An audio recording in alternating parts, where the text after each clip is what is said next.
I'm old enough to remember another Harlem.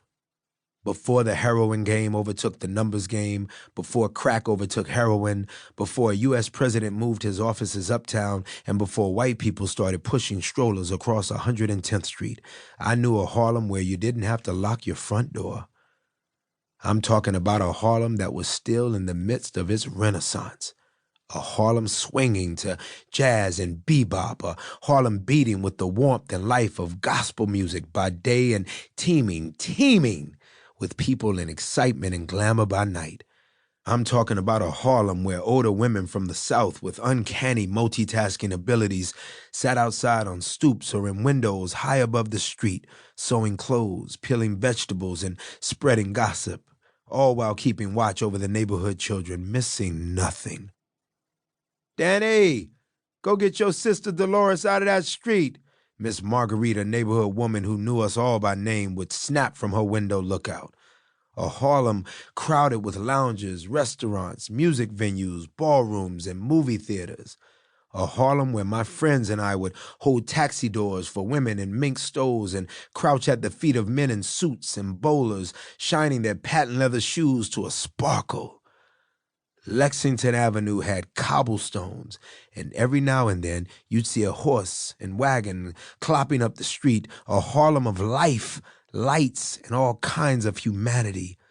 Black restaurants, Irish bars, Italian social clubs, Latin dance halls. That Harlem, the Harlem of the 1950s, was the first Harlem I knew. The Harlem I inherited, the Harlem I was born into. My mother, Lily Mae Day, didn't trust doctors or hospitals, so she gave birth to me at home with my grandmother, Ella, getting off her sickbed to play midwife. I never met Grandma Ella, 'cause she died only 2 days after I was born. So all I can do is imagine her holding me and wrapping me in a blanket. "It's a boy, Lily Mae." "Another one?" I can hear my mother's exhausted reply, "Lord." It was the summer of 1944, and I was my mother's 4th boy in a row. It couldn't have been easy. When I came out of the womb, everyone marveled at the size of my head. "Wow, his head big as Moon." Moon was my older brother James, 2 years old at the time, nicknamed on account of the planetary size of his head.